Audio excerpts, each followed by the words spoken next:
Quelle série d'uppercuts! Oh là là! Le goulard n'a d'autre choix que d'arrêter ce massacre! From Montreal, Québec, Canada! There's a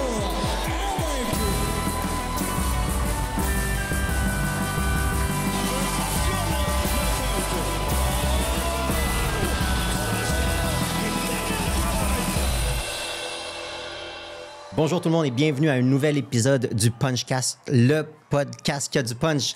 Si jamais ce n'est pas déjà fait, vous pouvez nous suivre sur les différents réseaux, sur YouTube, Spotify, Apple Podcasts, sur YouTube et Spotify et tout ça, ça va être via la Commission athlétique et Punching Grace. Le podcast qui a du punch est ici cette semaine avec vous. J'ai mon co-animateur Antonin Descaries qui est là. Il n'y a plus vraiment besoin de présentation. Et moi, c'est Samuel Descaries, un grand fan de boxe. J'en mange à tous les matins. Et Anton, cette semaine, on a un invité qui est que tu connais? Un très grand athlète. En fait, c'est le plus grand buteur de l'histoire de l'équipe canadienne. On est vraiment très, très content de l'avoir. Puis surtout, c'est mon voisin. Donc, c'est le fun d'avoir Ali Gervais avec nous. Salut, Ali. Ah, salut, merci de l'invitation. Merci. Très content de t'avoir.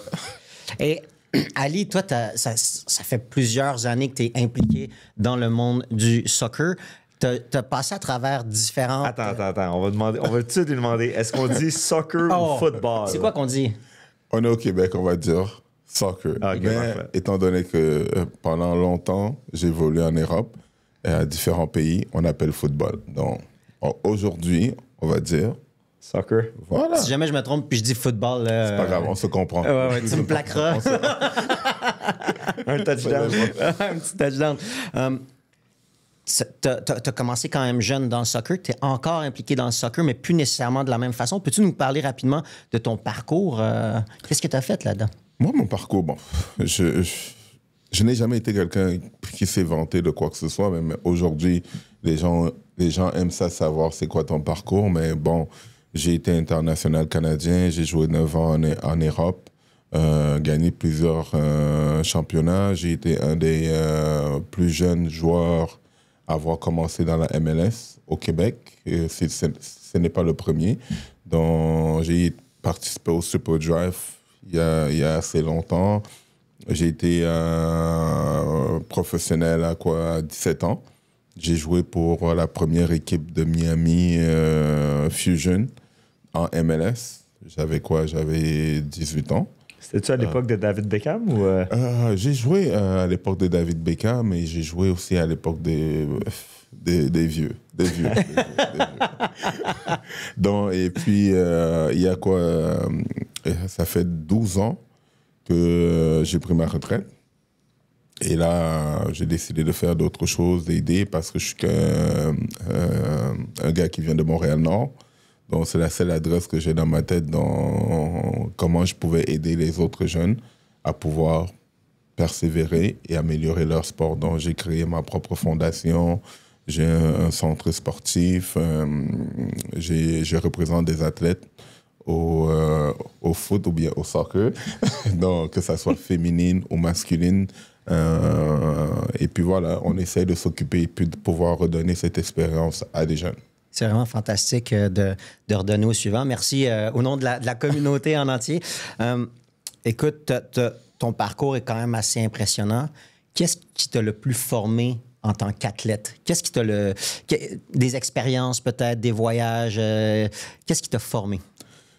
Moi, je viens d'une famille que mes parents, c'est des gens qui sont assez... ça a été des grands étudiants. Donc, on nous a toujours poussé plus à l'étude ou à des carrières très, très spécifiques en tant que telles. Et mes parents sont venus aussi, c'était un pur hasard. Ils voulaient venir au Canada, il fallait qu'ils passent à travers une sélection. Mon père était... Ils étaient 2500 candidats et ils en ont choisi un francophone et puis un anglophone. Wow. Devine c'était qui? OK. Comme ça qu'on s'est retrouvés au Canada. Donc pour moi, le fait de croire en quelque chose, le faire et se donner l'opportunité, ça a toujours été ancré en moi. Donc je crois que je suis né avec cette force de vivre et de se et de prendre des chances que Ah ouais. Ouais, je crois que...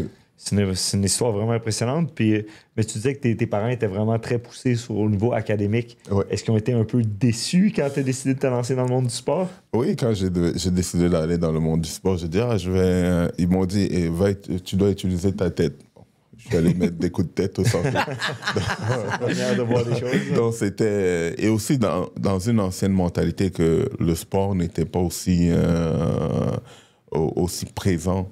Ouais, que c'était difficile de faire une glamour, carrière. Voilà. Donc, et ils venaient d'une autre mentalité encore plus vieille que, écoutez, il n'y a rien au sport, tu ne vas jamais réussir dans le sport et puis tout. Non. Mais malgré tout, ils ne m'ont jamais empêché de pouvoir le pratiquer. Ouais, mais c'est beaucoup de sacrifices se rendre jusqu'au plus haut niveau. Hein? Oui. Toi, tu l'as vécu. Comment est-ce que, à travers ta fondation, ton école et tout, comment est-ce que tu inculques ça aux jeunes? Comment est-ce que tu leur fais réaliser que c'est beaucoup de sacrifices, c'est pas facile, puis c'est simplement une petite partie qui va atteindre l'élite? Premièrement, quand ils entrent, que ce soit dans mes établissements, la première chose que je leur dis, même les parents rient, parce que je dis, je suis ici pour sauver le temps de vos parents et l'argent de leurs parents. Alors, on va mettre ça très, très simple. Mon but, c'est de vous faire abandonner. C'est motivant quand même. Alors, parce que le parent fait un bénéfice de son temps, de son argent, parce que la plupart, tu veux mettre les jeunes au plus haut niveau le plus vite possible pour qu'ils comprennent et pour qu'ils puissent réaliser que est-ce que c'est pour moi ou bien ce n'est pas pour moi. Aussi longtemps que tu n'as jamais mis un jeune qui doit confronter cette réalité. J'en ai plein que je vais comme conférencier dans les écoles, ils me disent « Oh, mais on veut tous devenir professionnels. » Je dis « Combien vous voulez être professionnels ?»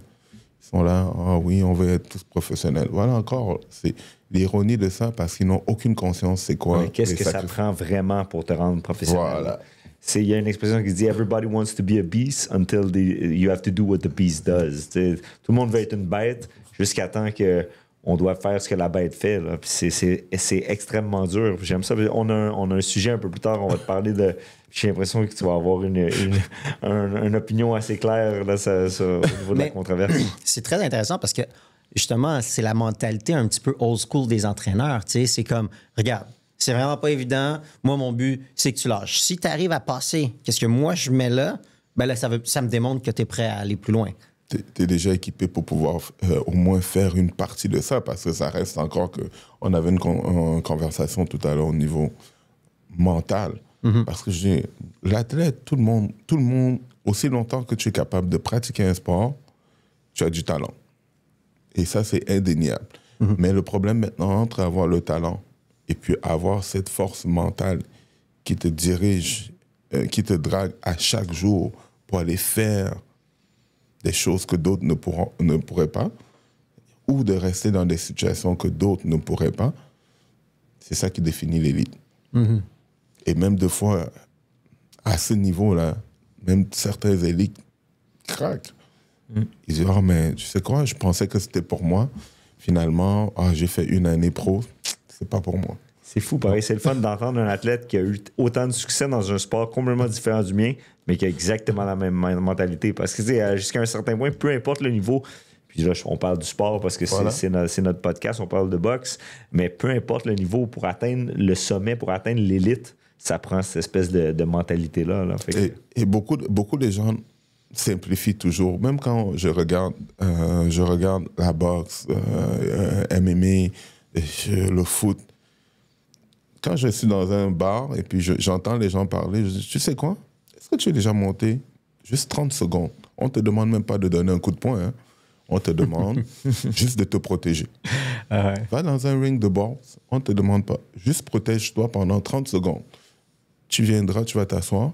Et maintenant, quand tu as un commentaire à faire au petit monsieur qui est là en train de se battre à travers, peu importe ce qu'il vit dans sa vie présentement, tu m'en parleras. C'est intéressant quand même parce que, tu vois, la boxe, c'est un sport qui est quand même assez solitaire. C'est-à-dire que tu es un contre quelqu'un d'autre. Au soccer ou au football, c'est une équipe. Ouais. J'imagine que tout le monde doit savoir reconnaître son rôle aussi pour pouvoir mener cette équipe-là à un autre niveau. C'est-à-dire qu'il y en a qui sont plus gifted, qui ont plus de talent. Il y en a d'autres qui vont avoir moins de talent, mais qui vont apporter tout autant par leur dynamisme, leur attitude, la volonté. Ça, est-ce que tu l'as ressenti? Est-ce que tu l'as vécu? Mais parce que dans le sport d'équipe, il faut bien le savoir, tout le monde a une job à faire. Et tout le monde ne peut pas faire la même job. Donc, je suis obligé de respecter un gardien de but. Je suis obligé de respecter un défenseur ou quoi que ce soit. Mais à la fin de la journée, on a besoin de tout le monde pour pouvoir y arriver. Mm-hmm. Et deux fois, moi, je n'ai jamais été capitaine de l'équipe. Moi, ça ne me dit rien. Je vais être un leader différemment. J'ai toujours été un autre leader différemment. Le premier, celui qui va donner le premier coup, je n'ai pas besoin de parler beaucoup. Je vais te le donner le premier coup. Alors, tu as tout ce genre de caractères qui font en sorte que le noyau est beaucoup plus homogène pour pouvoir avancer. Comparativement à la boxe, moi, ce que j'admire de la boxe ou bien des sports individuels, j'imagine le niveau de force de caractère que tu dois avoir à l'intérieur de toi-même, parce que quand tu fais une faute, c'est une faute directe et des fois elle est très dangereuse. Donc quand tu fais une erreur et tu prends un coup de poing que tu ne voulais pas, tu ne peux pas blâmer le coach. Exact. Tu ne peux pas blâmer la philosophie. Non, c'est vrai, mais contrairement à toi, j'ai jamais vécu vraiment au niveau les sports d'équipe. J'ai toujours été dans des sports individuels.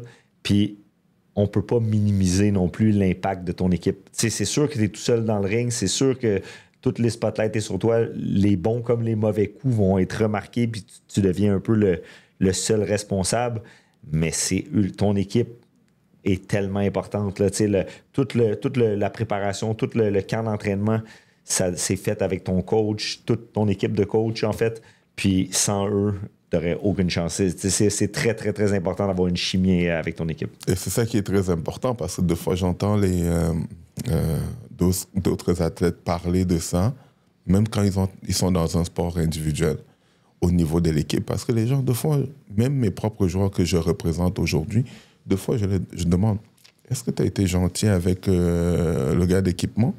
Parce que lui, il sait tout. Il sait que tu n'as pas ta job l'année prochaine. Parce qu'on va lui dire, arrête d'imprimer son nom sur les chandails, il est out. Ah.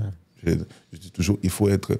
Parce qu'au niveau de la boxe, j'imagine, et puis je ne crois pas savoir tout, mais même la personne qui fait ta diète, tu dois être gentil avec, parce que si elle fuck ta diète pendant la semaine, les conséquences sont énormes. Donc, tu dois garder vraiment une harmonie et savoir que ton équipe, en général, c'est elle qui te garde tout à fait raison. Faire ton business. Puis jusqu'à un certain point, il faut que tu leur fasses tellement confiance, parce que tu peux pas continuellement pas te chicaner, mais tu peux pas toujours revenir sur les décisions puis à vouloir... Tu as une équipe qui s'occupe qui ont un point de vue extérieur, qui s'occupe de ta préparation, qui vont te gérer.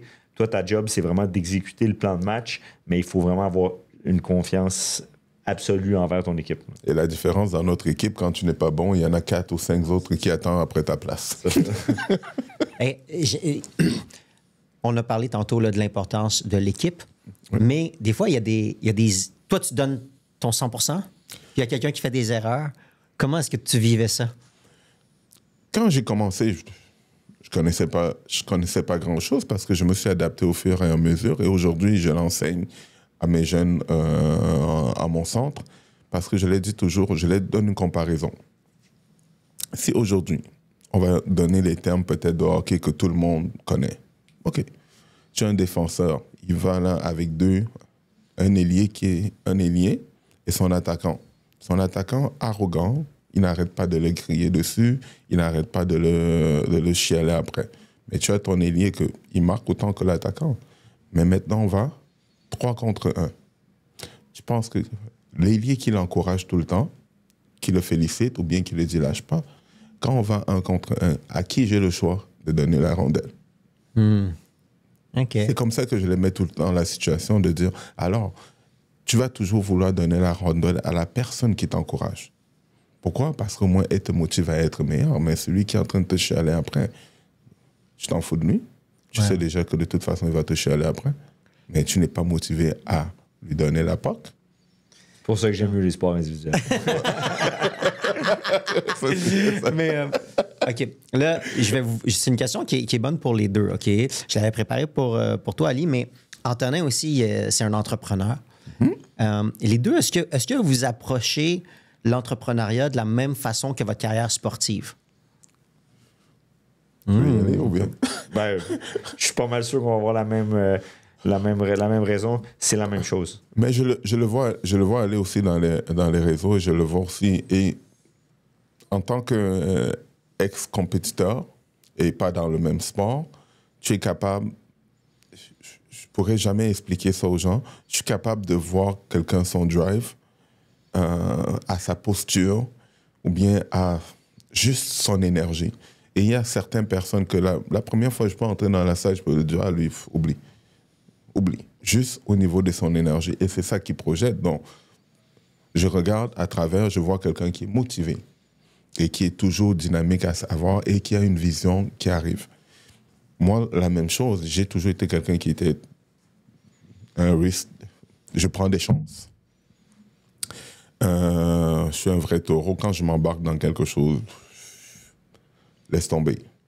Et je n'ai jamais eu une attitude de dire je veux laisser ça pour demain. Donc, j'ai toujours les mêmes convictions aujourd'hui en tant qu'entrepreneur. Donc, premièrement, c'est l'énergie. Je deal avec personne si je n'ai pas cette énergie. Et parce que cette énergie-là, je sais si je vais avoir un groupe de personnes ou bien une équipe qui va pouvoir nous amener. Donc, moi, c'est un peu plus comme ça que je prends mon... Mais moi, j'ai un peu répondu à ta question tantôt. Je disais que peu importe le sport, peu importe le domaine, ça prend cette espèce de... Pour atteindre le top, là, je me répète, là, ça, c'est vraiment pour... Quand t'es un peu... Tu deviens un peu... Paranoïa. Ouais, il y a une espèce de folie. Parce que c'est pas sain. Là. Quand les gens disent que ça prend un équilibre, tu vas jamais être capable d'atteindre le top, le sommet, le fameux 1% là, avec un équilibre. Ça prend une espèce de... Il faut être all-in, puis il faut voter, puis... Non, mais c'est vrai. Ce que tu dis là, je le vois, moi, tous les jours quand j'entraîne les boxeurs. Ceux qui se sont rendus le plus loin, il y avait tout quelque chose de spécial. Puis c'était pas... autant c'est quelque chose de spécial en bien, autant ça pouvait être quelque chose de spécial un peu c'est pas toujours... désagréable. Mais il n'y a personne qui a atteint le niveau de champion du monde en faisant les choses comme les autres. Puis c'est aussi le truc qui m'a le plus impressionné à travers tout ça. Je te dirais qu'il n'y en a pas un qui n'a pas voulu investir en lui. Souvent, là, il y en a qui vont dire « Ah ouais, non, je veux pas aller faire telle affaire, je préfère sortir là. » Ou ils vont couper un peu les coins ronds. Alors que ceux qui sont devenus champions du monde, ils ont dit « Ah ben moi, je vais aller faire ce training camp-là. Puis si ça me coûte 2000 $ de ma poche, ben je vais le mettre, je vais le sortir, mais parce que je sais que la long run, ça va être payant. T'sais. Je pense que c'est un peu la même chose en entrepreneuriat. Tu peux pas te rendre le plus loin si tu n'investis pas, si tu y crois pas, puis si tu n'as pas ce brin de folie-là. Et aussi, je rajoute souvent, parce que certains jeunes, ils viennent me demander, mais comment je fais pour être entrepreneur? Je dis, premièrement, tu dois y laisser un peu de ton sang. Et c'est là qu'il a dit, tout le monde veut être un animal, mais jusqu'à temps que tu dois faire ce que les animaux font, c'est pas bon à voir. Donc, de pouvoir donner de ton sang dans un projet ou bien avoir une conviction dans ton rêve qui est beyond. Alors, aujourd'hui, moi, je l'ai dit toujours, c'est quoi le prix que tu es prêt à mettre et sans aucune garantie? Sans garantie, j'aime ça. C'est vrai. C'est vrai, 100%. C'est ça qu'on a fait avec nos carrières. Parce que moi, quand j'ai commencé ma carrière, j'étais un petit jeune de Montréal-Nord qui voulait jouer professionnel et il n'y avait aucune équipe professionnelle au Québec. Est-ce que tu crois que tu aurais pu dériver facilement ton chemin si tu n'avais pas eu le soccer? Est-ce que tu crois que tu aurais pu peut-être rester plus dans la rue et tout ça? Oui, le soccer m'a sauvé en tant que tel. Donc, pour moi, ça a toujours été ma sortie. Pourquoi? Parce que deux fois, quand mes amis, les fins de semaine, ils allaient faire des conneries ou quoi que ce soit, moi, j'étais dans des camps d'entraînement. Donc, c'est ça qui a fait en sorte que je me sauve de ça. Donc, aujourd'hui, c'est le même réflexe que j'essaie de donner à des jeunes. Pourquoi dans mon centre, j'ai des dortoirs que je peux de temps en temps les sortir de ça. À travers ma fondation, je suis capable d'aller chercher quelques jeunes et pouvoir leur donner le repli de ne pas fréquenter ce genre d'endroits, surtout dans les temps qui sont propices OK. à s'égarer. Tu me disais aussi, tantôt, on parlait hors d'onde, ton centre, il n'y a pas juste du soccer là-bas, vous faites plusieurs trucs. Est-ce que c'est pour... J'ai le sport des pauvres. Je laisse penser. Faut bien faire de la boxe un peu. Voilà. Et voilà. Et Tous voilà. les sports de pauvres, j'ai la boxe, le soccer, le basket. OK. Donc, parce que je trouve que c'est ces sports-là qui influencent les jeunes aujourd'hui et qu'ils ont toujours influencé les jeunes. Mais non seulement ça influence les jeunes, mais il y a beaucoup d'aspects que tu peux aller développer pour le soccer à travers le basketball et la boxe et vice-versa. Ça, ouais. Tu peux, au niveau de la coordination, lire un jeu, tu sais, il y a la prise d'information et tout. Là, il y a... Les jeux de pied, au beaucoup de niveau de la parallèles. boxe, les jeux de pied, comment Exact. bouger, comment éviter certaines... il va me dire certains fakes. Ça, c'est un autre sujet. OK, très intéressant.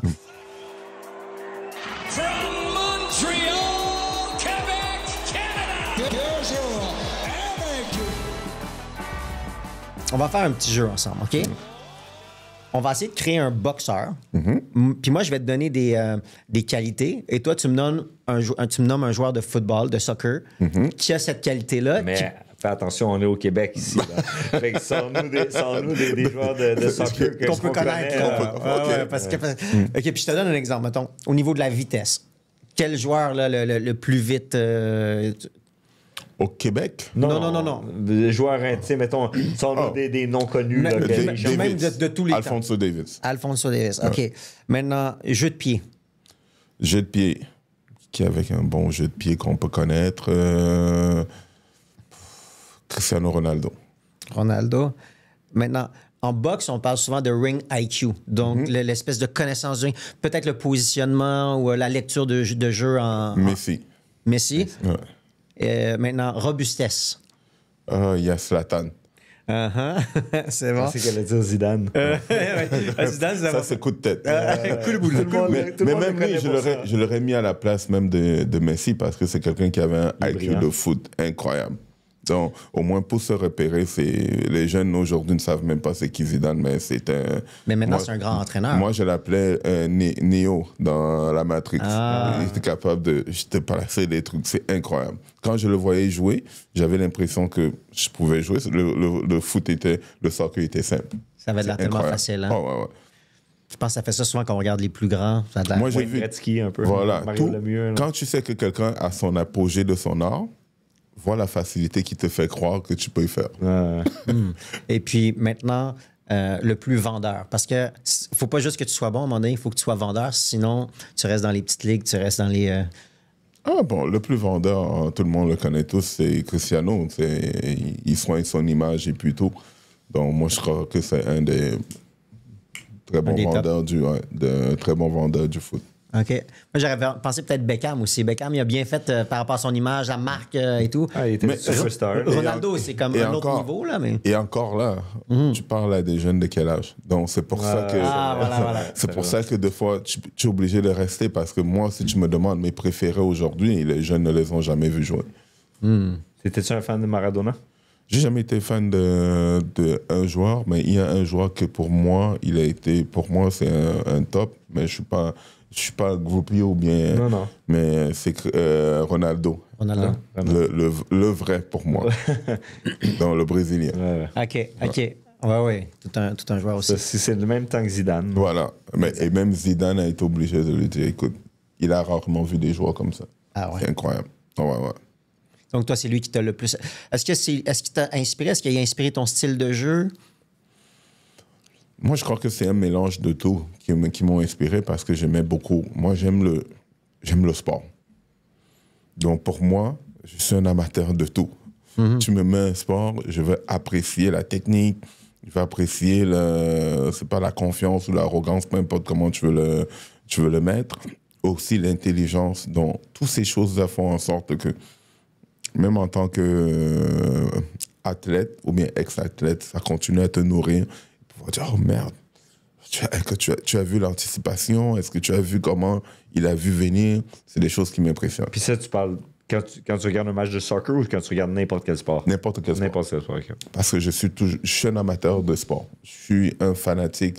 Peu importe c'est quoi le sport que tu aimes ou tu n'aimes pas, j'aime ça regarder et comprendre le mécanisme de tout.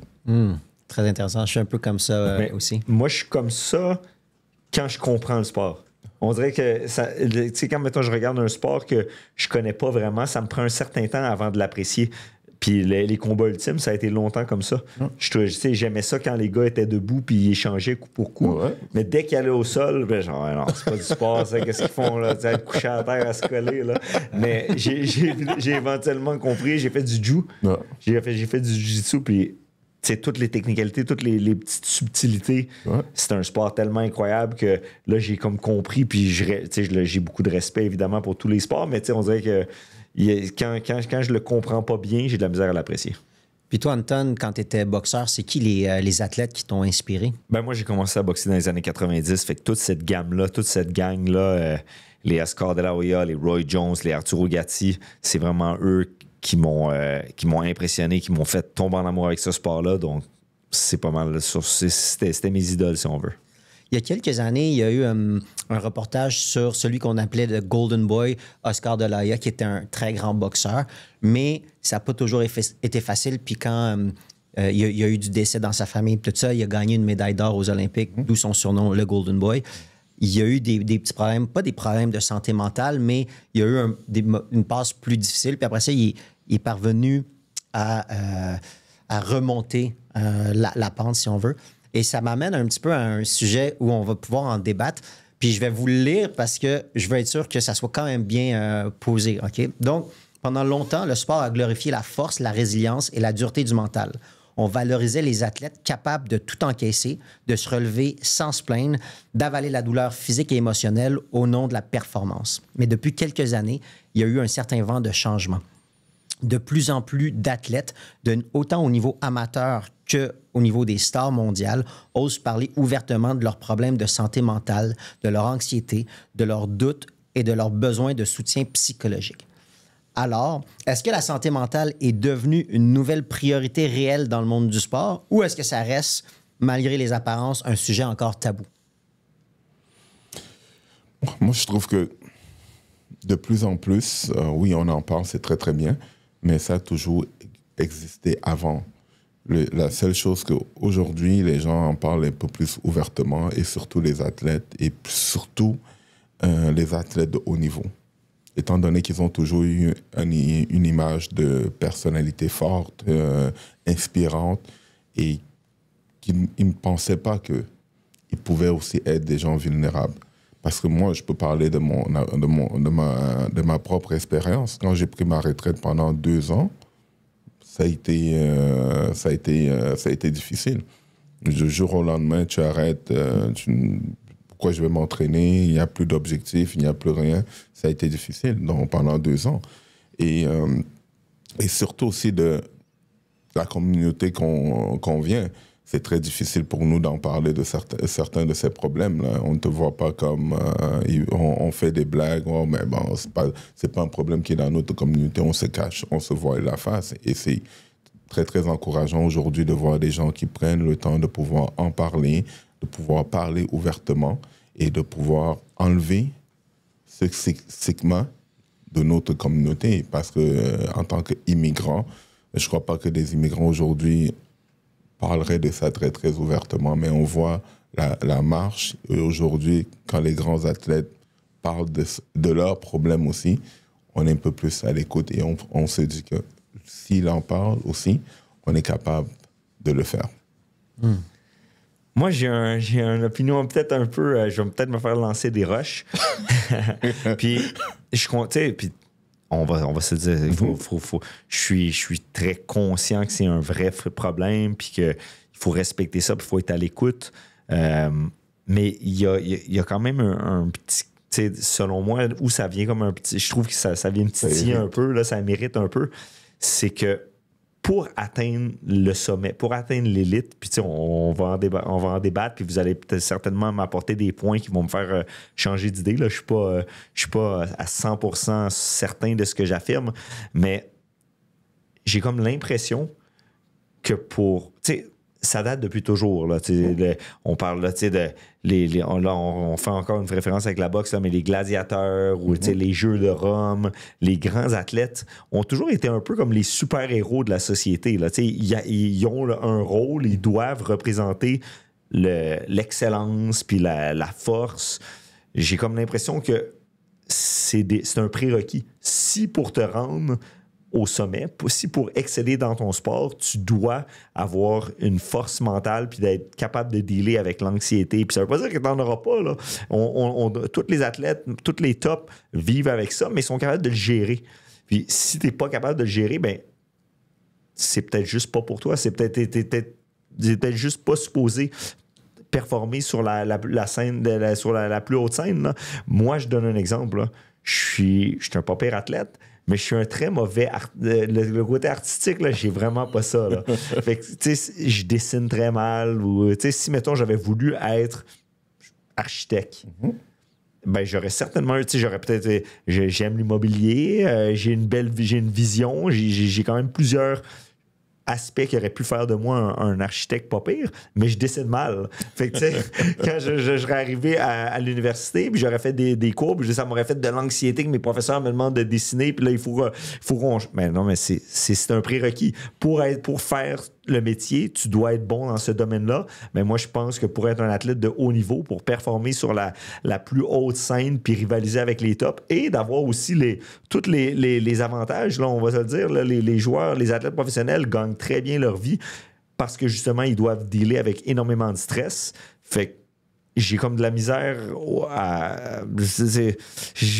Mais en même temps, là, tu l'as dit un petit peu, t'es pas bon en dessin, tu veux devenir architecte. Non, mais ben, c'est un exemple. Tu peux te donner les outils pour devenir bon en dessin. Tu peux aller chercher du support, quelqu'un qui va t'enseigner certaines méthodes de dessin, tout comme un psychologue peut t'enseigner certaines techniques qui vont te permettre de devenir plus fort mentalement ou de combattre cette espèce d'anxiété-là.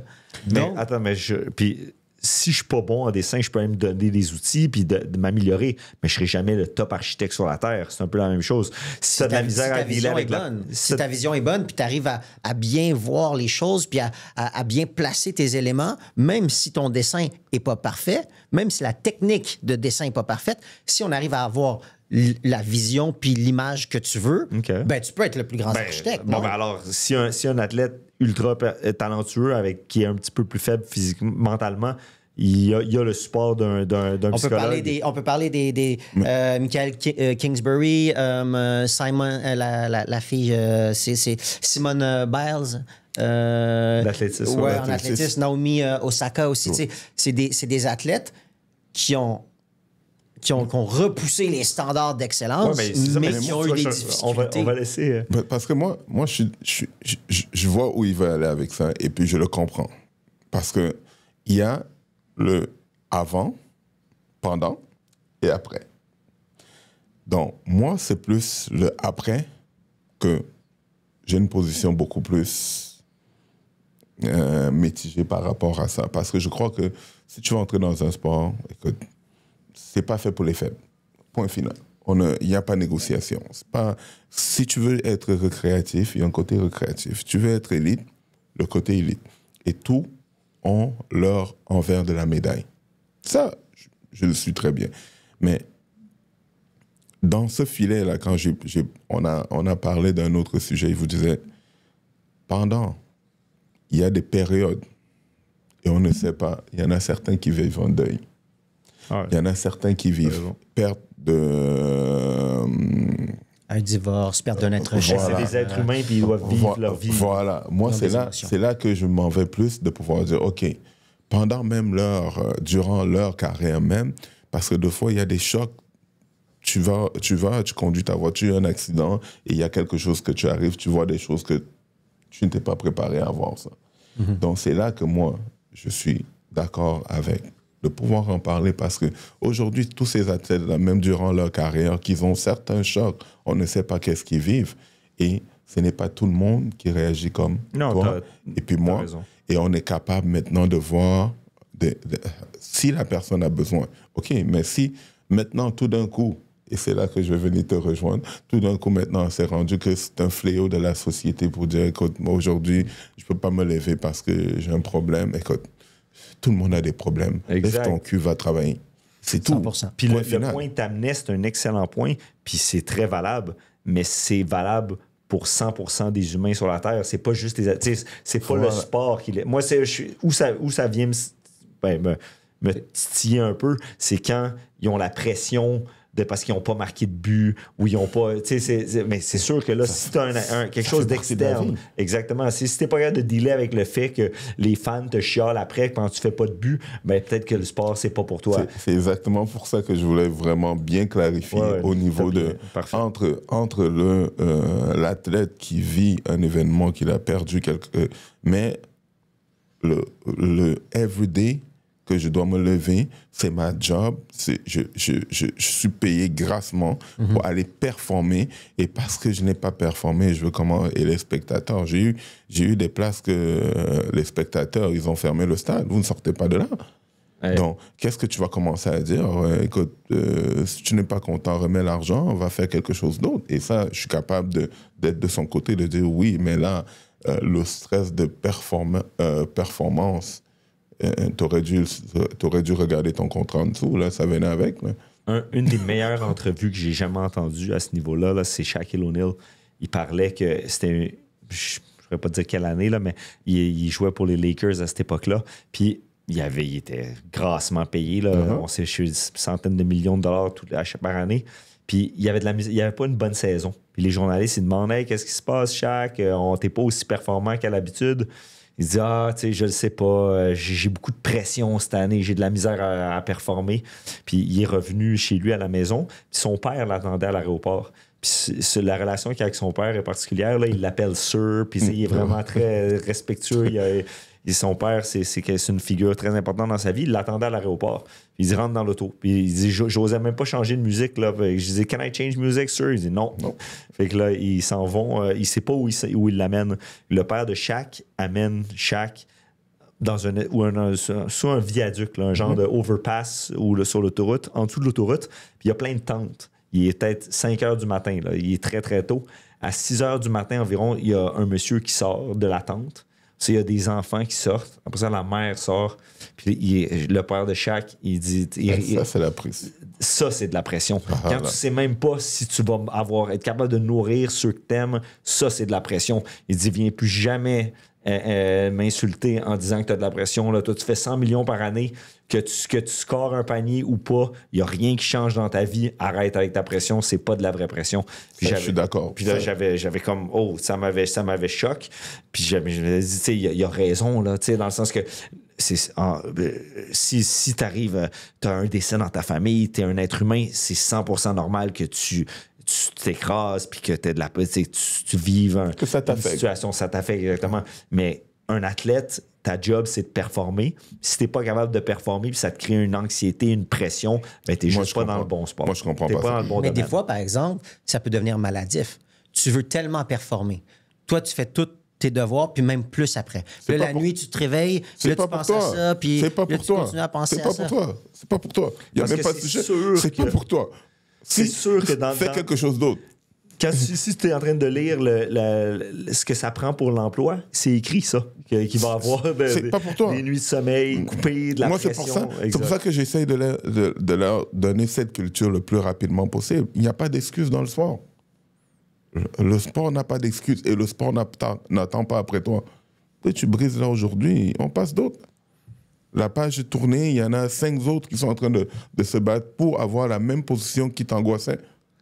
Puis jusqu'à un certain point, là, c'est parce que souvent les athlètes professionnels sont vraiment mis de l'avant, mais c'est la même chose dans tellement de domaines. Penses-tu qu'un chirurgien cardiaque n'est pas stressé le soir avant d'aller se coucher quand il sait qu'il opère quelqu'un puis que s'il ne fait pas la parfaite opération puis le parfait petit mouvement de ses mains, la personne va décéder sur sa table. Il doit avoir une pression incroyable, mais... Oui, mais il n'y a pas 150 millions de personnes qui vont sur YouTube, Twitter, commenter « Ah, t'es un rat, tu devrais mourir, t'es pas capable de... » Je donne tenir un l'exemple de mes scalpel. parents. Je dis, mes parents, 4 enfants, étudiants, dans un 3,5 à Montréal-Nord.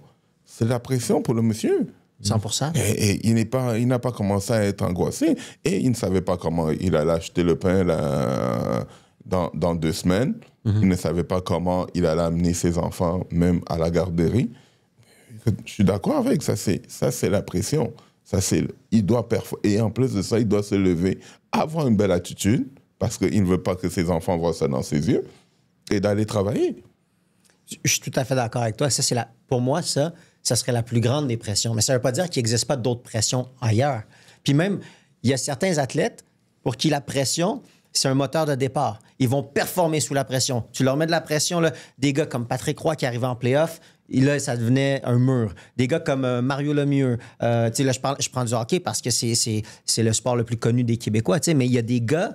Tu sais, même Zidane, quand la France a gagné aux mondiaux, il avait fait des gros buts. Tu sais, c'est des gars qui ont su se lever quand la pression était là. Eux autres, ils pouvaient être normal toute la saison. Claude Lemieux au hockey, là, il était comme ça.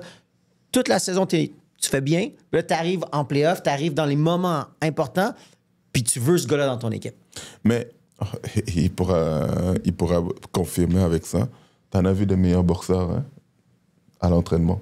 Dans le gym, il y en a, là, c'est des champions du monde de sparring. Écoute, tu le vois et puis tu dis, merde, comment Ce il gars-là, bouge. il est tellement talentueux, il est bon, mais J'en il ai vu s'écrase comme sous la ça. pression. J'en ai vu comme ça au soccer. Je dis, il y en avait que c'était, moi j'appelle ça des bons joueurs de pratique. C'est incroyable. Mais quand il venait maintenant à être performant, quand tu as 70 000 spectateurs qui te regardent, qui bouent sur toi, mais Tout à fait. tu aurais dû le savoir, c'était pas Ouais, pour ça toi. fait partie de le métier. Voilà. Et après, ils vont se dire, oh, mais j'avais l'angoisse. Mais écoute, moi, la première fois que ça... et je peux pas dire qu'on n'a pas été nerveux. Moi, première fois que mes parents sont venus voir mes matchs de soccer. Écoute, je m'en rappelle, c'était les Jeux du Québec. Je demandais à mon coach, est-ce qu'il peut me changer de l'autre côté du terrain? Parce que je jouais défenseur latéral. Il a dit non. Je t'habitue là. Bah, qu'est-ce que j'ai fait? Je ne suis pas allé commencer à aller péter une crise cardiaque parce que je ne veux pas être là ou quoi que ce soit. Mais j'ai tout de suite compris que ça faisait partie de la job. Alors, oui, je comprends certaines situations. Et ça, il ne faut pas généraliser. Et c'est sûr. Mais quand tu entres dans le monde du sport, et c'est pour ça que j'ai dit au début, je veux que tu fasses une décision très vite. Et c'est à moi de te mettre dans les positions inconfortables pour que tu saches que, premièrement, je ne suis pas ton ami. Je suis là pour te faire un examen de conscience et de vie pour que tu passes à l'autre niveau ou pas. Et comme ça, cette angoisse-là, tu ne vas plus l'avoir. Tu vas savoir que ce n'était pas pour moi. On m'a laissé savoir le plus vite possible que ce n'était pas pour moi. Il ne va pas être angoissé, mais à la personne que tu passes à travers le filet parce que tu lui as remis des médailles de 5e place, dernière place, et il est content. Le jour qu'on va lui dire « t'es pas bon », qu'est-ce qu'il fait? Il te pète une crise. Ah ouais. Pourquoi? Parce qu'on a encouragé ça et on a caché le problème, ça fait depuis longtemps. Mais vous n'aurez pas dû le mettre. Ce n'est pas tout le monde qui est fait pour être à l'armée. Aujourd'hui, j'ai des amis que je suis obligé de leur dire, écoute, vous avez un autre niveau de tolérance du stress. C'est pas... Aujourd'hui, si on te donne une arme, on te dit tu vas aller à l'armée, tu vas dire non. Pourquoi? Parce que tu sais que tu vas voir des choses, you're gonna have to do beast things. C'est pas pour moi, exact. Mais c'est pour ça qu'il faut faire une distinction entre l'athlète puis l'être humain. Mais voilà. 100%. Donc, si l'être humain vit des situations douloureuses, difficiles à la maison, c'est 100% comprenable, puis j'ai énormément d'empathie pour ça. Si l'athlète n'est pas capable de gérer ou il crumble, là, il s'écrase sous la pression de son sport, ce qui est normal, là, parce qu'il y en a énormément à qui ça arrive, mais c'est peut-être juste pas fait pour lui. Et c'est correct. Mais ce qui est drôle, par exemple, quand tu me dis ça, c'est Oui. qu'il y en a qui ont connu des grandes carrières, puis que c'est arrivé à un moment donné, out of nowhere, que là, ils ont commencé à avoir ces espèces out of nowhere pour toi, mais à l'interne, il y a certainement quelque chose qui est arrivé. Là. Voilà. Ça Il y a toujours un déclenchement de quelque chose, il y a quelque chose qui est revenu, ou bien quelque chose qui est arrivé, ou bien quelque chose qui a été provoqué. On n'est pas au courant de tout ce qui se passe Voilà. dans la vie. Et c'est pour ça que je respecte ça, que je n'ai pas besoin de savoir c'est où ou quoi que ce soit, mais en tant que sportif, au niveau sportif, tu sais dans quoi tu t'embarquais. Au niveau personnel, on n'a pas le contrôle. Je suis bien content qu'Ali soit là aujourd'hui. On est... Ça va, moi, je me fais l'avocat du diable, mais là, je mange une volée. Là. 1-0, Non, non, c'est ça- presque un encadre. Là. Parce qu'au niveau de la mentalité en tant que pour le haut niveau, et je trouve que beaucoup au Québec ne sont pas armés à affronter le haut niveau. Et aujourd'hui, j'ai vu des très bons joueurs de soccer, mais quelqu'un te crée après, et je dis, le Québec arrête au Québec. Mais le soccer ou le foot est international. Donc, la culture de sport en d'autres places est beaucoup plus brutale qu'au Québec. Alors, tu es mieux. Si tu as des ambitions internationales ou locaux, OK, arme-toi pour pouvoir affronter ça. Mais on ne peut pas te donner des béquilles à trouver des excuses parce que moi, écoute, quand on voulait me dire que je n'étais pas bon, on passait pas par deux chemins, t'es poche, tu ne joues pas. Tu vas s'asseoir ou bien tu vas jouer avec des moins jeunes parce que tu as besoin de revenir à niveau. Et alors, qu'est-ce que je vais appeler? J'appelle mon père, il va me dire, moi, je t'ai jamais envoyé, là. C'est toi qui as décidé. Alors, arrange-toi avec tes troubles. Très bien dit, très bien dit. Ça m'embauche un coin. Là, j'essaie de trouver d'autres arguments, là, mais là... hein? Mais le point final, c'est qu'on est conscient, des problèmes mentaux, on est conscient de tout ça. Peut-être même nous, on l'a vécu, on ne sait pas, étant donné moi aussi, qu'on a une ma attitude. carrière, ça a été quand même... Voilà. C'est pas évident. Là. Mais on a été obligé ou se trouver les réponses à l'intérieur de nous-mêmes. Ouais. Et il y en a d'autres, oui, on est très conscient et je suis conscient que d'autres personnes ont besoin de l'aide extérieure. Et il ne faut pas banaliser ça. Non, ils doivent aller chercher de l'aide, puis c'est important. Puis avec la bonne aide, ils vont certainement être capables de performer. Ouais. Mais tu sais, comme tu l'as dit tantôt, moi, si je ne vais pas chercher quelqu'un pour m'aider à dessiner, j'ai aucune chance de graduer en architecture. On vient tous à ton même point, on a besoin d'aide. Mais moi, ce que je retiens de tout ça aussi, c'est qu'il faut quand même faire la différence entre l'humain et le sport. Clairement. Donc, savoir des fois qu'il y a des choses qui vont se passer à la maison, des trucs là, qui peuvent venir influencer autant les performances sur le terrain que dans la vie. Le joueur de hockey qui se plaint parce qu'il ne score pas, on n'a pas de... On n'est pas patient avec ça. Bon, écoutez, pour le débat, on a assez débattu pour le moment. On est sur le bord de changer de segment, mais pour rester un peu dans les débats, là, j'ai une petite question pour toi, Ali. Puis je veux faire très attention, je vais mettre des gants blancs pour poser ma question. Là. Je l'ai mentionné tantôt, là, Ali, il habite... En fait, il habite juste en face malheureusement, Adonis n'a jamais habité là, mais Adonis Stevenson avait, juste avant sa blessure, il se faisait construire une maison juste en face de chez Ali. Moi, j'habite juste dans la rue arrière. Il y a Jean-Pascal pas tellement loin, fait qu'il y a beaucoup d'athlètes dans le quartier. Je vais faire attention, je le croise assez souvent, je veux pas qu'il soit fâché contre moi. Mais tu sais, dans le monde on va prendre le monde du hockey parce que c'est quelque chose qu'on voit quand même assez fréquemment. Là. Ovechkin avait reçu une rondelle d'en face, puis il faisait comme si de rien n'était. Il a craché ses dents, il a continué à jouer. On a souvent vu ça. Je me rappelle on s'est fait raconter ça tellement souvent par nos parents. Là, Bob Gainey qui avait joué avec les deux épaules disloquées pendant les séries éliminatoires. On voit souvent ça dans le monde de la boxe aussi. Les gars sont tout coupés, puis ils s'ostinent avec l'arbitre pour continuer, pour dire qu'ils sont corrects. Puis j'ai hâte que tu m'expliques c'est quoi comment ça fonctionne, c'est quoi la culture en arrière de ça. Mais au soccer, souvent, on voit, tu sais, je pense à David Beckham dans l'Euro, c'est à la fin des années 90, il avait à peine touché un gars, il s'était fait donner un carton rouge parce que le gars avait tellement faké une blessure atroce. Souvent, on voit ça, les gars se touchent même pas, ou à peine, puis ils tombent par terre, puis ils ont tellement mal. C'est quoi C'est quoi cette espèce de petit... cette game-là, selon... J'ai hâte d'entendre de ta part. Premièrement, je veux juste m'assurer que... Est-ce que tu as parlé à Étienne Boulay? Parce que c'est lui le seul qui dit ces conneries-là. À chaque fois, il est en train de... Ouais, mais c'est parce qu'il vient d'un sport tellement tough, tu sais. Mais, joke à part, blague à part, parce que certaines personnes ne comprennent pas que le soccer, étant donné que c'est un... Premièrement, je suis pas quelqu'un qui encourage faker ou bien quoi que ce soit.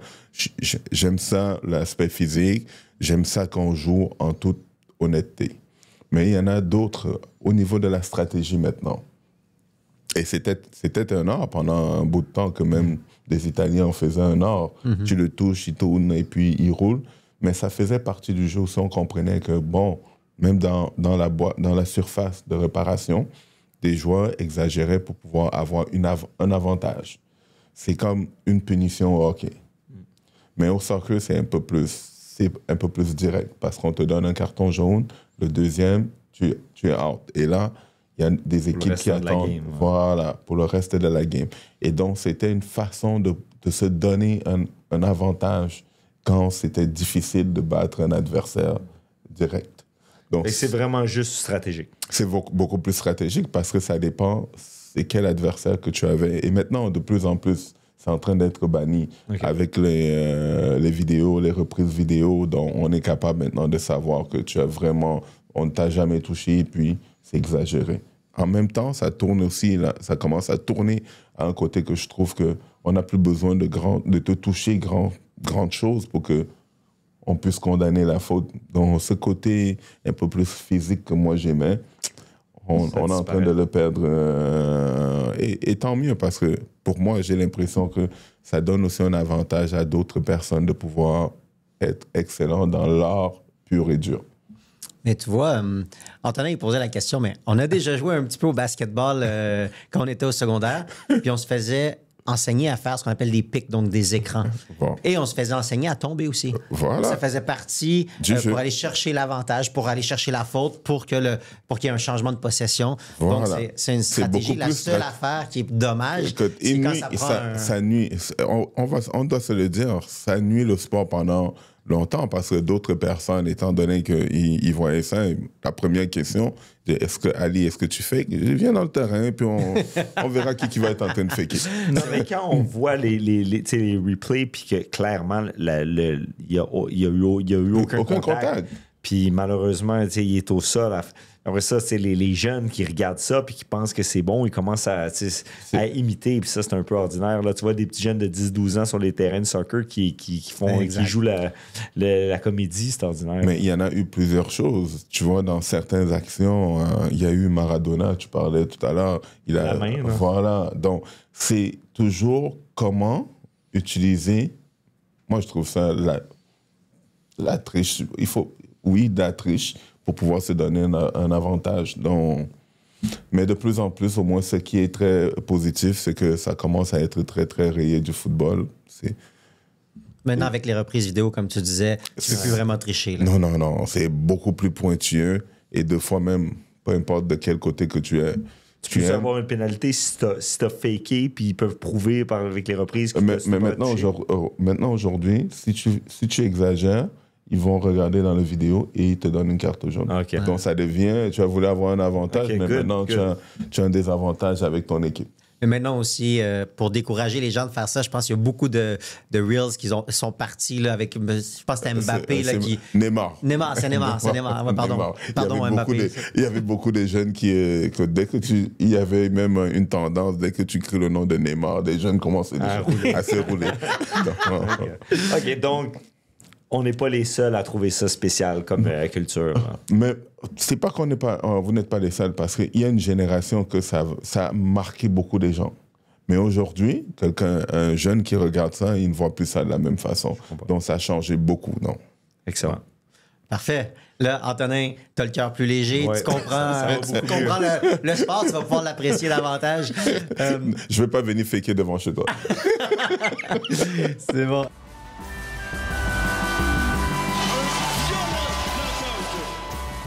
On va faire un petit récapitulatif de qu'est-ce qui s'est passé la semaine passée en boxe. il y a un boxeur québécois qui prenait part à une grande compétition. Ça s'appelle le Grand Prix de la WBC et ça se passait à Riyad, donc en Arabie Saoudite. Et Derek Pomerleau. On n'a pas été invité, non? Pas encore, malheureusement. Ouais, j'attendais mon jet.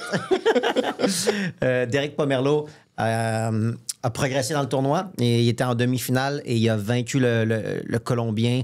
Un combat quand même, somme toute, serré. Je ne sais pas si Anton, tu as eu l'occasion de voir le combat. J'en parlais parce que je suis allé dans un événement de boxe amateur avec John Orobio, qui vient de la Colombie, puis on a croisé Derek Pomerleau, puis il disait, on parlait de son combat qui allait avoir lieu. Puis John, après ça, je lui demandais est-ce qu'il est bon. Il me dit oui, non, il est vraiment bon. Il me parlait du Colombien, il me disait que c'était un gros cogneur, donc c'est vraiment une belle performance de la part de Pomerleau. C'était pas un combat facile. Ça fait plusieurs belles performances qui enchaînent à back-to-back, donc il est sur une belle lancée. Il reste un seul combat pour remporter le tournoi. Ça serait vraiment, vraiment, vraiment très, très, très fun qu'il puisse accéder à la première place. Et mettre 200 000 dans ses poches. C'est quand même bien. Ça fait jamais de mal, hein? Non, c'est ça, c'est bon. Il y a moins de pression. Mais si on regarde ça, c'est un petit peu la suite logique pour le tournoi parce que moi, comment j'avais seedé ça, les deux qui vont se rencontrer en finale, c'est pas mal les deux que je voyais se rencontrer en finale. Je pense même qu'il y avait eu un seeding qui a été fait, là, je veux pas mentir, mais ça s'enlignait pour ça. C'était les deux favoris, donc la logique a suivi son cours. Australien, je pense, l'en finale. Exactement. Et puis, bon, tous les autres Canadiens ont été éliminés. Il n'y en avait pas tant que ça, mais il y en avait deux autres, Eric Basran et Will Cox aussi qui étaient là. Donc, on a été fièrement représenté par Derek. Félicitations à Derek et à toute son équipe. C'est pas fini, par contre. C'est pas fini. Ça commence la vraie job. La vraie job commence, là. Exactement. Sinon, il y a un boxeur, ça faisait des années qu'il boxait, Paulie Malignaggi, qui est puis c'est un gars des États-Unis qui a un très beau verbe, il parle bien, il a toujours dénoncé des trucs, mais il avait une belle boxe très rapide, pas un gros cogneur, mais une très belle boxe. Puis il a fait un combat en bare knuckle, donc un combat à point nu la fin de semaine passée, un combat qu'il a remporté. Toi, Antonin, tu le connaissais un peu? Très bien. En fait, quand j'étais amateur, lui, il venait de faire le saut chez les professionnels. Puis c'était un gars de New York. Fait j'allais souvent mettre les gants là-bas. J'ai mis souvent les gants avec lui à cette époque-là. Puis après ça, on s'est un peu perdu de vue. Mais j'ai toujours gardé un certain contact. Il est devenu champion du monde. Puis tout ça, je l'ai revu. Ça faisait des années que j'avais pas eu de ses nouvelles. Je pensais jamais qu'il allait faire un combat de bare knuckle. Là. C'est un gars qui était ultra rapide, ultra talentueux, mais comme ça m'a dit, vraiment pas un gros cogneur. Il n'y avait pas le profil pour faire des combats à point nu. De telle violence. Puis il a gagné serré. Là, c'est un split. Il a gagné, mais la face tout découpée. Lui, il dit que c'est un coup de tête. J'ai pas vu exactement tout ce qui s'est passé, mais la face tout découpée. Mais ce qui est triste là-dedans, c'est que il y a un problème avec un œil. Il va peut-être perdre la vue. À cause de cet accident. À cause, il aurait reçu un doigt dans l'œil là, pendant le combat. Une bonne coupure, puis ça fait qu'il semblerait qu'il y a de la misère à voir d'un œil depuis. Mais ça gagne combien, ça? Un combat comme ça? J'ai aucune idée. Écoute, en bare knuckle, pour l'instant, ils font pas des grandes fortunes. Je pense que c'est plus l'espèce d'adrénaline, le thrill. Mais il y a 44 ans. Mais c'est ça que je me demande. Tu essayes de prouver quoi à cet âge-là? Mais pour moi, je pense pas qu'il y ait nécessairement de problème d'argent. C'est-à-dire que, tu sais, il broadcast des C'est même pas question d'argent rendu là. C'est parce que qu'est-ce qui te prend qu'à cet âge-là, tu vas faire ça? Et puis double champion du monde, qui n'avait pas gagné un combat de boxe depuis 10 ans.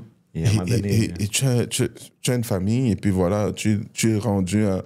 Tu restes le reste de ta vie avec un œil. Pourquoi? Pour un combat qui est insignifiant et ni au niveau de la bourse.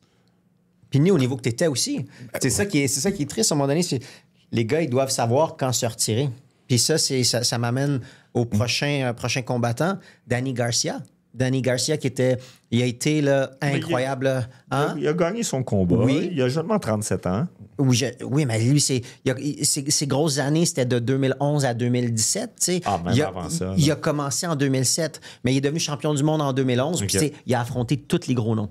Lui, là, de 2011 à 2016, là, en 2017, il a perdu contre Keith Thurman, mais de 2011 à 2016, il battait tout le monde. Puis il y a un gros knockout sur American. Tu sais, il mettait des noms tout le temps plus durs à battre, puis il les passait toutes. Là. Il était vraiment impressionnant pendant quelques années.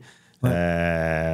Il a gagné, mais... Ouais. Non, il était très bon. Mais là, je sais pas pourquoi il décide de continuer. Parce que c'est vrai, il a seulement 37 ans, mais il est pro depuis 2007. Là, fait que ça commence à être long. Là.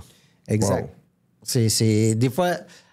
Au soccer, est-ce que vous avez ça, les gars qui veulent continuer trop longtemps, est-ce que ça se peut, ça? Parce qu'en boxe, les conséquences peuvent être très dangereuses. C'est surtout ça. Mais au soccer, la seule chose, tu vas te claquer les skills, tendons lâcher les mêmes là, bêtement comme ça, les modes blessés pourquoi?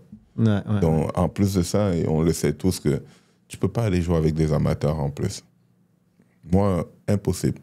La plupart des jeunes que je joue avec, c'est qui sont pros ou qui ont un très bon niveau. Je sais que c'est comme un boxeur. Il est capable de faire attention. Donc, il va pas. L'amateur ne sait pas comment contrôler son corps. Donc, tu te retrouves toujours en situation. Tu l'as pas vu. Tu n'as pas vu venir et tu n'as pas eu le temps de te protéger. Et puis voilà comment bêtement tu te retrouves dans une situation. Parce que le professionnel, il le sait tout de suite. Ouais. Mon élan, la vitesse, mon poids, l'élan, voilà les dommages que je peux faire. Alors, l'amateur n'a pas tous ces calculs-là à faire. Et c'est là que je trouve que, comment tu peux redescendre? Il n'y a personne qui me paiera assez cher, même si on dit tout le monde a un prix, pour aller me mettre dans une situation comme ça. Ça ne vaut pas la peine. Ouais. Moi aussi, j'avais une petite question qui me fait penser. Alors, Antonin, je veux savoir... J'ai entendu beaucoup de rumeurs au niveau de la boxe. Vas-y. Est-ce que tu avais des combats arrangés? Combats arrangés? Ouais. Ouais, non. On va se parler. On est là entre... Vas-y. Pas nécessairement, pas toi directement, non, parce que beaucoup moi, ça au niveau... Moi, ça m'est jamais arrivé, j'ai jamais vu autour non plus. Parce que moi, à chaque fois que quelqu'un... c'est les années 60, là, quand la mafia... OK. Mais ça fait... la boxe a travaillé très fort, justement, pour se sortir de là, parce que c'est vrai. Surtout au Québec.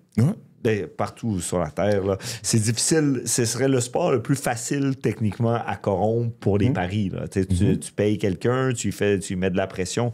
Mais maintenant, les organismes de sanctions, la régie qui gère tout ça, c'est tellement professionnel. Nous, ici, c'est le gouvernement du Québec qui s'occupe de ça. Mais au niveau, ce que je veux savoir, moi, c'est... Et ça, c'est une question qui est vraiment personnelle, hein, parce que je vais toujours demander, est-ce qu'un boxeur a le droit de refuser les combats ou bien son entourage a le droit de refuser les combats parce qu'il n'est pas prêt ou peu importe c'est quoi les autres raisons derrière? Tu as toujours le choix. Okay. C'est juste qu'il faut que tu sois conscient, puis c'est là que ça devient un problème. Quand tu es attaché avec un promoteur, quand tu es signé, tu es sous contrat avec une écurie, tu sais que même si tu dis non, il y a une autre opportunité qui va t'être présentée. Ce qui devient un peu difficile, c'est pour ça que des fois, il y a des gars qui acceptent des combats qu'ils ne devraient pas accepter, c'est quand tu es en boxe professionnelle, tout le monde peut boxer presque, peut faire le saut chez les professionnels. Au hockey, au soccer, il faut être recruté par une organisation. Sinon, tu ne feras jamais le saut chez les professionnels. En boxe, tu peux choisir demain. Il y a quand même un certain protocole à faire. Là. Il y a un examen à faire par la régie des courses et de la régie de la boxe. Mais c'est relativement facile. Fait qu'il y a des athlètes, des fois, qui ne sont pas nécessairement...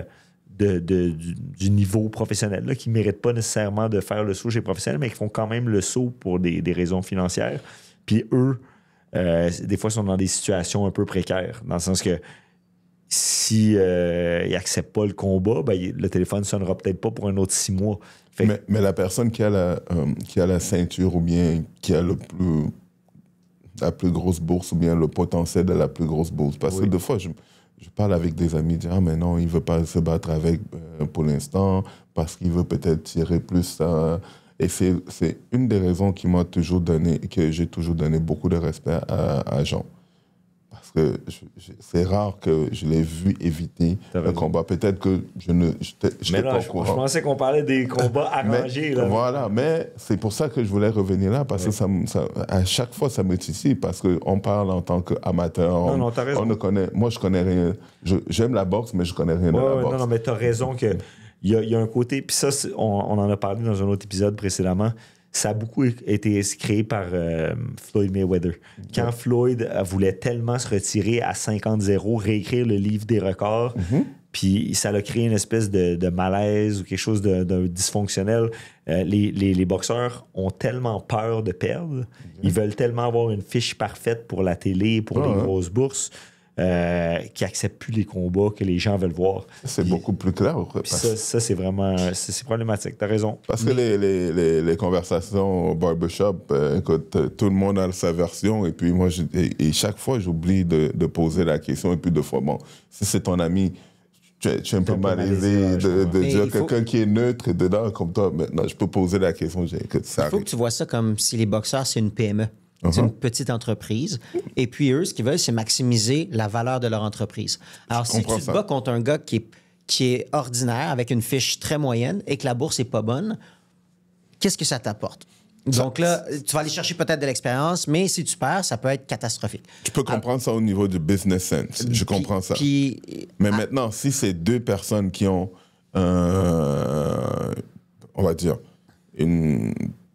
plus ou moins les mêmes forces, la même valeur. Et je me suis toujours demandé, mais... Après ça, c'est combien il va avoir sur la tête? Business. Voilà. Malheureusement. C'est les choses que moi, j'aimerais comprendre, parce que je peux aussi comprendre avec ton explication qu'il y a le business, il y a maintenant les records personnels qui font en sorte que peut-être tu increases ta valeur de ta petite PME pour pouvoir aller maximiser. C'est toujours le ratio risque-récompense. Parfait. Fait que tu te dis, OK, ce gars-là, il est vraiment... Tu sais, à une certaine époque, dans les années 80, Mike Tyson, c'était un tueur. Pourtant, tout le monde voulait l'affronter. Parce que dans ces années-là, tu faisais des millions à affronter Mike Tyson. Fait que les gars disent, bon, je vais me faire knocker en 2-3 rounds, mais ça va être payant. En 1981, si tu vas collecter 2-3 millions, c'est incroyable. Donc, tout le monde voulait. Mais là, d'autres fois, il y a des gars qui sont, comme un peu l'exemple que Sam donnait, qui ont une fiche ordinaire, mais qui sont très bons. Fait que là, tu te dis, OK, est-ce que je vais accepter de boxer contre ce gars-là? Je vais faire une bourse plus ou moins intéressante. Mais il y a le potentiel que moi, je ne maximise pas. Bon, exact. Et ça, en tant que businessman, je peux comprendre. Et puis même en tant que sportif, je peux me dire, si j'ai gagné la ceinture, ça m'a pris autant d'efforts. Je veux pouvoir la maximiser le plus possible. Mais je n'aime pas que on me dise que non, on ne veut pas absolument. Non, si je veux me battre avec tel individu et je suis capable encore d'aller beaucoup plus, mais aussi, ça retombe dans l'énergie que tu m'as dit, mais si cette personne ne t'amène pas grand-chose pour pouvoir maximiser à quoi ça sert de le faire? C'est un peu ça. Exactement. Non, on parlait de poids lourd, de Mike Tyson et tout ça. En fin de semaine prochaine, qui s'en vient. Gros combat. Gros combat de poids lourd. Un combat de poids lourd, ça va être un super combat. J'ai hâte de voir. J'ai même un peu de difficulté à prédire le gagnant. Ça va se passer en Angleterre, au O2 Center. Et c'est Joseph Parker contre Fabio Wardley. Un combat de poids lourd. Wardley est invaincu. Un jeune qui n'a pas un gros bagage. Un jeune, il y a 30 ans. Là. Oui, mais ce que je veux dire, c'est... Ça reste un jeune. Oui, mais il n'y a pas beaucoup, de combats. Pas tant de combats que ça. Pas un gros bagage amateur. Il a commencé quand même un petit peu sur le tard. Mais il fait quand même des belles performances. Puis il met beaucoup de monde KO. Et son adversaire, Joseph Parker, il y a comme une résurrection de Joseph Parker. Hey, Joseph Parker, il a battu Simon Keane. Après ça, il a battu Deontay Wilder. Après ça, il a battu Zhilei Zhang. Je ne sais pas si je l'ai bien prononcé. Puis, dernier combat, Martin Bacolé, ça, je ne l'ai vraiment pas vu venir. Il s'en est débarrassé rapidement. J'ai pas le choix de le mettre comme favori. Là. Ça va être un combat, en tout cas, je pense, explosif. Parker, c'est un gars qui a une belle boxe, une boxe intelligente. Maintenant, je pense que... Est-ce que tu penses que c'est depuis qu'il a changé d'entraîneur? Ben, il y a clairement quelque chose de différent avec lui. Là. Andy Lee fait vraiment une belle job. Là. Ouais. Est-ce que vraiment il y a une si grosse différence juste changer d'entraîneur? Moi, j'ai eu le même entraîneur toute ma carrière amateur, toute ma carrière professionnelle, fait que je pourrais pas vraiment bien dire ça, mais on a déjà vu des entraîneurs avoir une espèce de résurrection. Là. C'est vraiment un impact positif, puis d'autres fois, ça n'a eu aucun impact. Okay. Fait que je pense que c'est propre. Parce que beaucoup, même quand j'écoute les combats de boxe, j'entends souvent ça. Oh, il a changé d'entraîneur. Ouais, mais des fois, c'est... Des fois, il faut faire attention. C'est comme le Canadien gagne 3 parties, puis là, ça va être la Coupe Stanley, meilleur entraîneur, meilleure équipe. Puis après ça, ils perdent 2 parties de suite. Puis là, l'équipe est vraiment pas bonne, il faut tout changer. Donc, des fois, il faut faire attention. À une certaine époque, il y avait un entraîneur qui s'appelait Freddie Roach, qui était entraîneur de Manny Pacquiao, puis tout le monde le voulait. Là. C'était comme le plus grand entraîneur de tous les temps. Il a perdu avec 2-3 athlètes, puis il est passé un peu. On entend beaucoup moins parler. Là. Il est encore très relevant, comme on peut dire, là, mais il est encore dans le milieu. C'est juste qu'il est pas. Il entraîne plus Manny Pacquiao comme il l'entraînait avant. Alors, même déjà, c'est que ça change à chaque 10 ans. Même la méthode d'entraînement, le sport est une science. Ça. Exactement. Depuis que quelqu'un trouve le cheat code, ouais, mais c'est mélangeant, ça, parce que quand j'ai commencé à vraiment être un athlète professionnel, on me disait que c'était super important de s'étirer. Après ça, 10 ans plus tard, il faut pas s'étirer, c'est pas bon. 10 ans après, il fallait encore avec Rocher. Qu'est-ce qu'il faut faire? Faut s'étirer ou pas s'étirer? C'est pour ça que j'ai fait les techniques. Mais moi, je suis un peu plus old school. Je crois que la technique gagne toujours devant tout. Donc, aussi longtemps que tu as une bonne technique, ton athlétisme ou quoi que ce soit, je crois que tu peux combler beaucoup de choses. Mais 100%. La base en tant que telle, la technique. C'est vrai, très, très vrai. La seule différence, c'est que des fois, en boxe, un coup de poing peut te faire oublier toute la technique. Oui, mais il y a une expression en boxe qui dit « skills pay the bills ». Oui, exactement. Fait que c'est un petit peu vrai, ça revient à ça. Là. Même dans n'importe quel autre sport, tu peux être... J'ai vu des gens que j'appelle ça, il allait vite, mais zéro technique, même IQ. Mais il allait vite. Moi, j'ai commencé à surnommer ça la vitesse tue.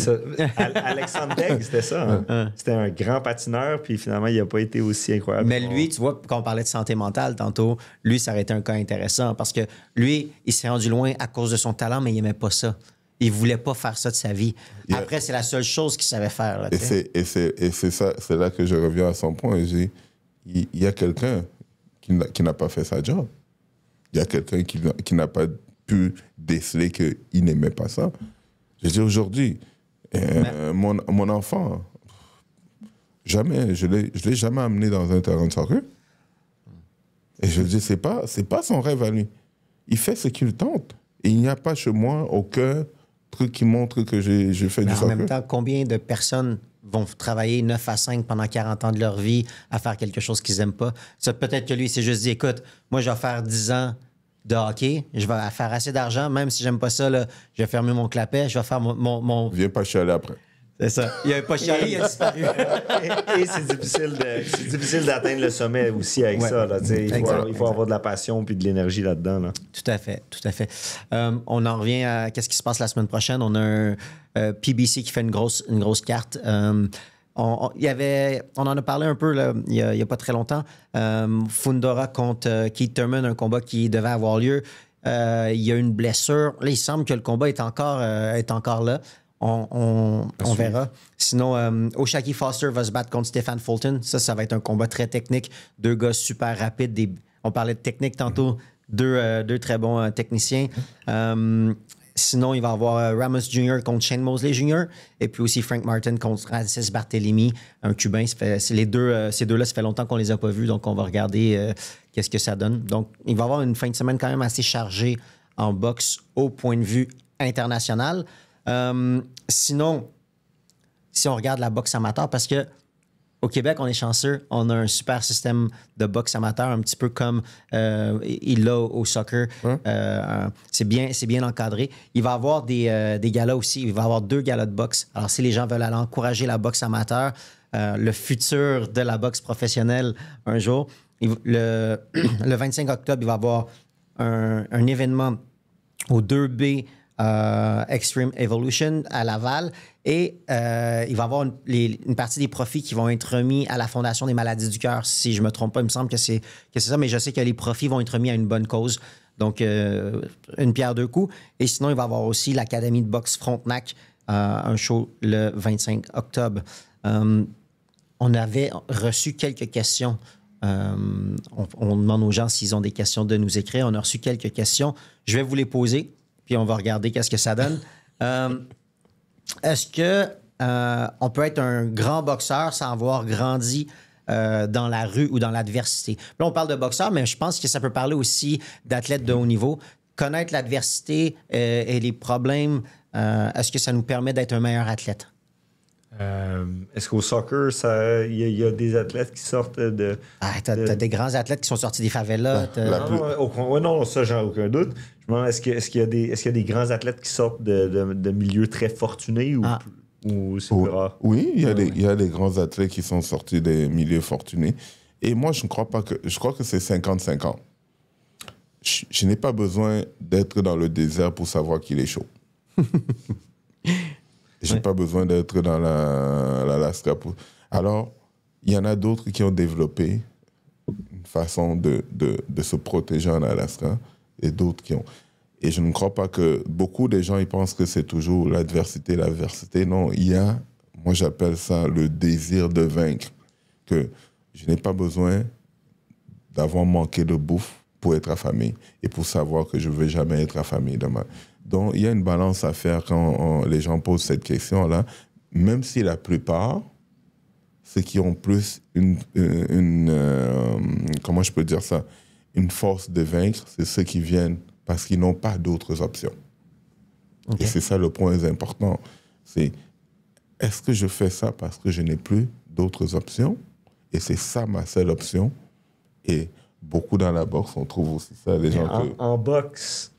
Je veux pas dire que c'est un incontournable, mais c'est un sport particulier, la boxe. C'est pas, je veux pas dire que c'est un sport plus difficile que les autres sports parce que ça doit être il faut donner, professionnel de soccer aussi, c'est incroyable. Là. Mais il faut donner aussi ces lettres de mérite à la boxe. C'est pas nécessairement ça qu'ils braguent de ça, mais écoute, il faut avoir passé quand même certaines choses pour être un boxeur ou bien un gars pour faire les armes martiaux compétitifs. Oui, je pense que oui, parce que, tu sais, en boxe, là, il y a des fois, des athlètes sont talentueux, sont forts, sont rapides, mais quand tu te fais frapper, ça change complètement la dynamique. Puis, j'ai comme l'impression que quelqu'un qui vient vraiment, tu sais, qui n'a jamais eu aucun stress au niveau financier ou, tu sais, que pas besoin de venir, d'être dans la misère, là, mais tu sais, juste de... Je pense que venir d'une famille... Mike Tyson, encore une fois, je me rappelle, une fois, il avait dit que son fils voulait boxer, puis il avait commencé à rire. Là. Il dit, arrête, là, t'es allé dans les écoles privées, puis t'as vécu dans la richesse, là. Quand tu vas te faire frapper une fois, tu n'auras plus envie de faire ça. Puis c'est un petit peu vrai. Là. Mais ça, il faut toujours voir de quelle époque on s'oppose. Parce que beaucoup de gens aujourd'hui disent « Oh, mais on fait en sorte qu'on entre dans une génération que les anciens athlètes, leurs enfants, jouent je peux donner l'exemple de basket.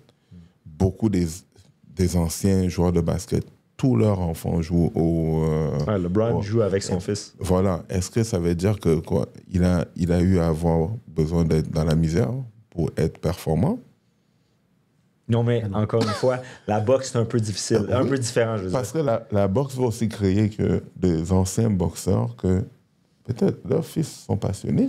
Peut-être, mais c'est rare qui ont du succès. Mais C'est regarde pour les ça- Vargas. C'est pour ça Ouais, que les Vargas, c'est un bon exemple, c'est Tes vrai. père-fils. c'est pour ça que il y a une petite balance, même si ça penche souvent de. Il faut avoir passé une certaine adversité dans ta vie pour être un athlète de haut niveau. Puis on sait pas non plus comment le père Fernando Les a élevés. élève, parce que, tu sais, je pense il n'y a pas grand fils de champions qui sont devenus champions du monde. Il y a Julio César Chavez Jr. qui est devenu champion du monde, mais son père, je me rappelle avoir écouté un reportage qui disait qu'il payait des petits jeunes au Mexique pour aller le battre, son fils. ouais. Fait que, tu sais, il voulait même s'il était dans l'abondance, même s'il était dans le... Il voulait que son fils soit... je dis, c'est pas nécessairement une bonne chose, parce que là, maintenant, il a eu une belle carrière, mais je pense qu'il est associé au recherché, cartel. au cartel Il s'est fait mexicain. arrêter. Il s'est là, fait arrêter exact. quand il Mais, est venu par sur les exemple, combats. Fait que, tu sais, c'est tu vois, si on revient au Vargas, moi, j'ai eu l'occasion de parler avec le père et un des fils, Emiliano Vargas. le meilleur de la gang. Ouais, puis, mais il disait que, tu sais... Tu dis meilleur, ça veut dire Non, parce quoi? qu'ils Il y sont a trois frères. fils. Ils sont trois frères. Trois frères, puis mais il y en a un qui est un petit peu meilleur que les autres, qui a Ok. fait un beau parcours amateur et tout ça. Mais il expliquait que leur père a toujours été là pour eux, qui a comme prêché par l'exemple, puis qu'il a tout fait. Puis tu sais, le père, il boit plus depuis des années, comme tu sais, il est dédié à ses fils. Donc, je pense que chaque individu, chaque boxeur a son propre chemin. Mais comme tu le dis, comme vous l'avez dit aussi puis mentionné, tu peux pas te rendre au plus haut niveau si tu n'as pas ça en toi, si ça vient pas te chercher. L'entraîneur ou n'importe qui peut pas vouloir plus que toi. Il faut que ce soit toi qui veuille le plus au monde. Mais, puis en gros, je pense que dans le sport en général, ça se peut très bien. Là, on pense au tennis, à la Formule 1, là, c'est juste des gens aisés. Là, même plus que aisés. Golf là, aussi, en Formule 1, Ça là, veut dire que les nôtres ne vont jamais être des athlètes. heureusement. Je vais prendre une dernière question qui disait est-ce que les athlètes canadiens manquent de killer instinct si on les compare, disons, aux Latinos ou aux Américains? 100%. 100%? 100%. On est trop dans la ouate? Il faut le dire. Et à chaque jour, je le vois en tant que ça soit coach, même motivateur. Je dis, écoute, le système nous met les béquilles parce qu'on ne veut pas nous faire voir les vraies choses très vite. Et moi, je dis aux gens, il faut que vous commencez à voyager et à voir qu'est-ce qui se passe ailleurs. Parce qu'on est pris dans une enveloppe de dire que la vie, c'est le Québec. La vie, c'est pas le Québec. La vie, c'est pas le Canada. Et surtout, si tu vises à une carrière internationale. Tu veux être boxeur local, tu es satisfait à la 5e place, OK, c'est correct. Moi, mon fils ou ma fille m'amène une médaille de 5e place. Je dis, tu me jettes cette affaire-là. C'est vrai. J'ai dit, non. Toute ma vie, on m'a dit, tu fais des choses pour être la meilleure version de toi. Je dis pas la meilleure, mais tu peux pas me dire que la meilleure version de toi, c'est sorti 5e dans une course de 5. C'est toujours une question de progression. Si tu commences, tu étais 30e, puis l'année d'après, tu es 5e, c'est bien. Au moins ça, je peux déjà te dire, écoute, l'année prochaine, on va travailler fort pour être mieux. Mais si c'est ça ta satisfaction à chaque jour, de pouvoir dire non, je veux juste participer, et c'est ça ta motivation, je dis même dans le système dans lequel on vit, tu vas te faire écraser, que peu importe quel autre job que tu as. C'est vraiment intéressant ce que tu dis parce que moi, quand je vois les athlètes aller chercher une victoire puis prendre 1 mois et demi, 2 mois de vacances après, puis aller fêter à gauche puis à droite, puis partir en Amérique du Sud ou en voyage. Quand tu regardes les André Ward, les Bernard Hopkins, les plus mais grands... là, attends, on parlait de boxe. La question, c'était avec les athlètes latinos. Edgar Berlanga, Ouais. il a boxé contre Canelo Alvarez, Ouais. il a perdu. Ah, puis il a fêté. il est parti sur un Celebrity Tour parce qu'il a fait une bourse incroyable. Voilà. Puis il est parti sur une dérape là, médiatique de party pendant Mais un mois. c'est ça qui m'inquiète avec la nouvelle génération. Je vois Clairement. des athlètes qu'ils sont juste intéressés. C'est même pas d'être performants.